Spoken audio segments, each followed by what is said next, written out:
Welcome to South Florida saltwater fishing. I'm Heath, this is Carlos, this is Blake, this is Josh, and this is PJ. It's king mackerel time, and you know what that means. It's time to get into the bite. Wahoo in the boat, baby. That kingfish right there. Oh, there we go. I mean, you talk about epic fishing days. Yeah, nice bull dolphin right there. Double header! Woohoo! Look at that muddler snapper!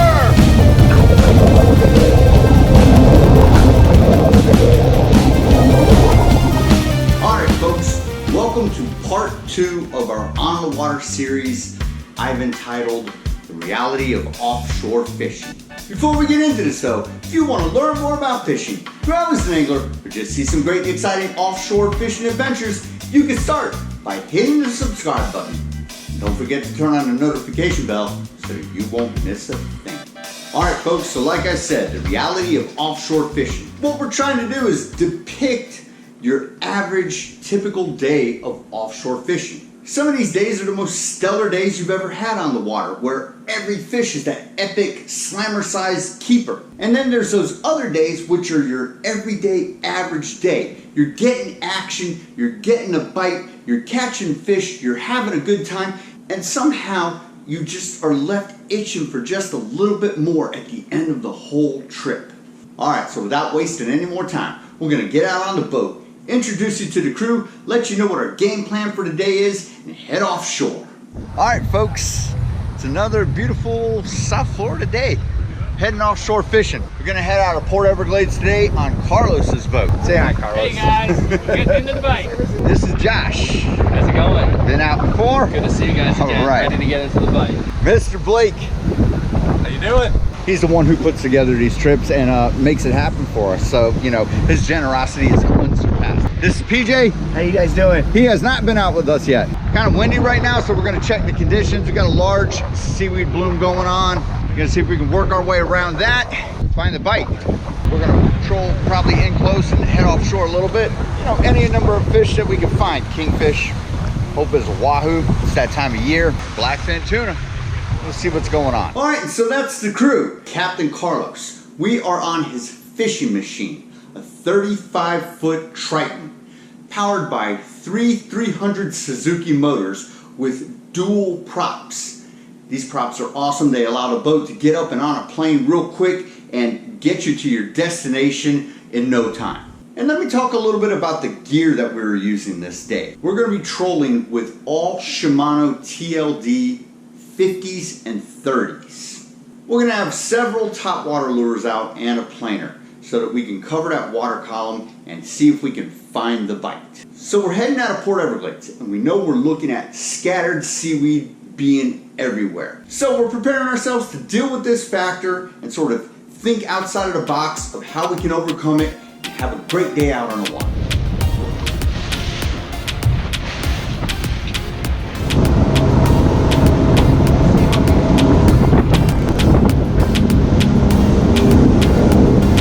All right, folks, headed about a mile and a half offshore, right in about 215 feet of water. Hitting the outer ledge of the third reef right now. We're gonna be doing full spread, planer rod, 2 rods on each outrigger, and try and find a bite. See what's swimming around. You know, hopefully run into a wahoo. So we're gonna get these lines out and get up and rolling. So Blake's letting out the planer line, which has a wind-on leader. Great way to planer troll. It makes it so that you can actually fight your fish all the way up to the boat. So what he's done is he's let the line all the way out past his planer. Right about there, he's got the quick release bridle set up. He's gonna hook on the planer.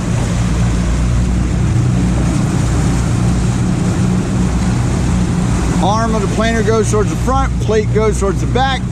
You're just gonna drop it out. So if we get a hookup, that line's gonna come in, the planer pops off, and you just keep reeling on in all the way up to the boat. And we're gonna set the planer.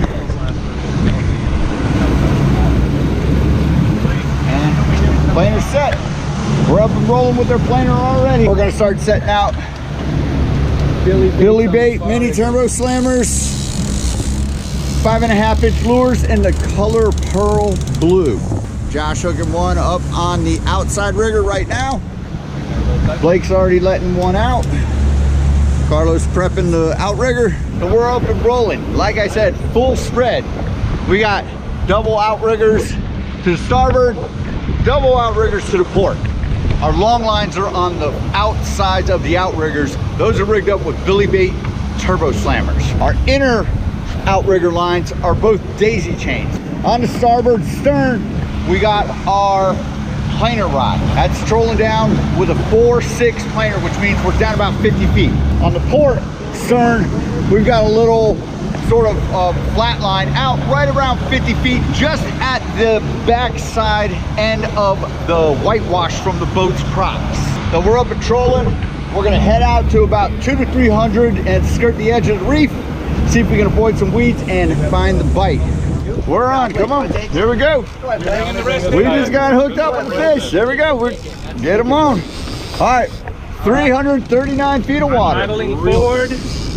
All righty. Let us know if you want us to bring the other flats in. I think you just got off. It just, yeah, it looked like it just popped off. Awesome. That was a real fish. Win some, you lose some. That's why it's called fishing and not catching.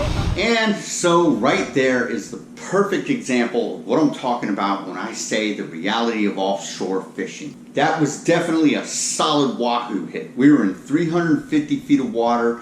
The planer got hit and started screaming.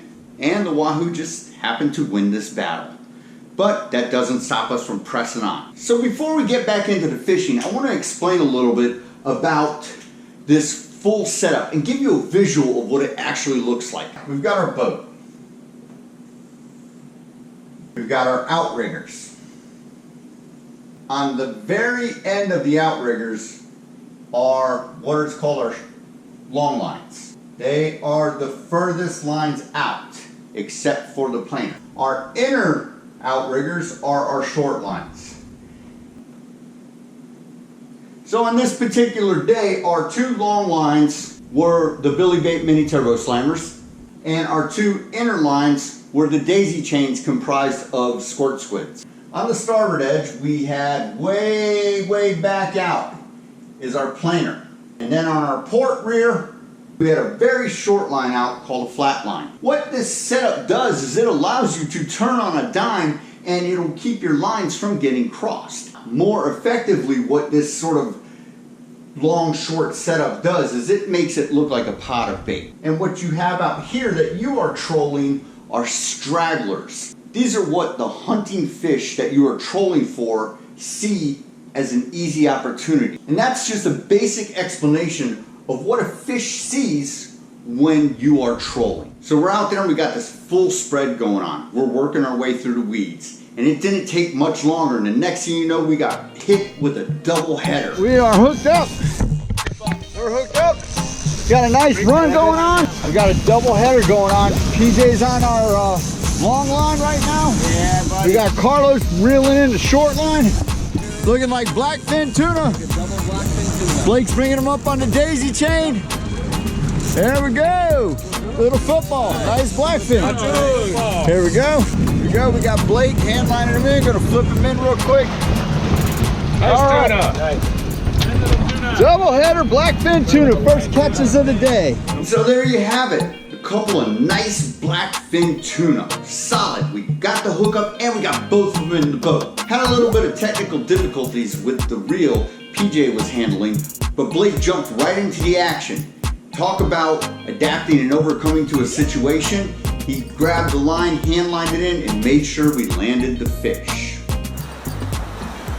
All right, folks, so while we're out here on the water, I want to talk about one of the most important assets you have being an angler. That is your eyes. You're going to need to protect them if you want any sort of longevity in this game. And if you're looking for top-notch protection for your eyes, whether it's from multi-layered UV protection, high percentage rate light reduction, and some of the best quality glare reduction on the market, you're going to want to consider using Waterland sunglasses. Built by anglers for anglers. So as you can see, this day's going great so far. We got a nice wahoo hookup.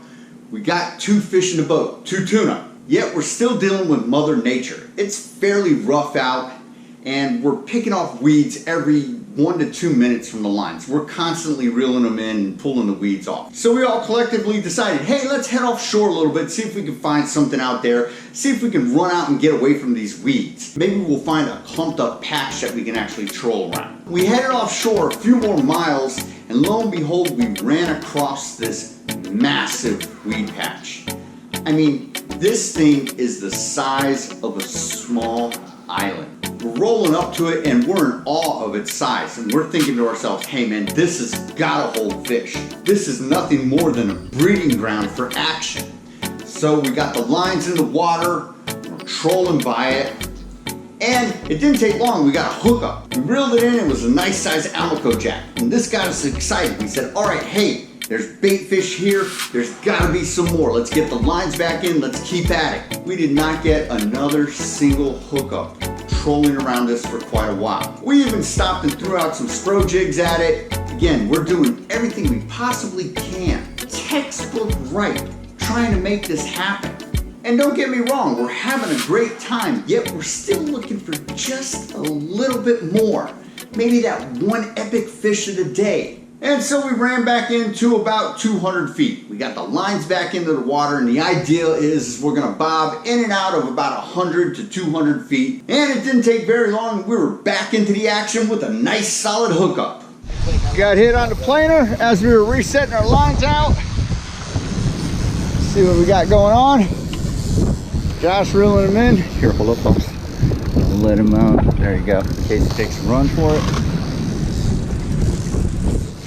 All right. Whoop. Planer coming up. I'll do the top one.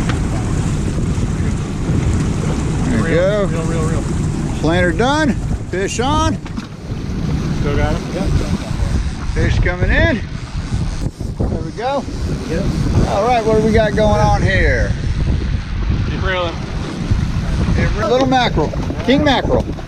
There we go. Kingfish in the boat. Woohoo! All right.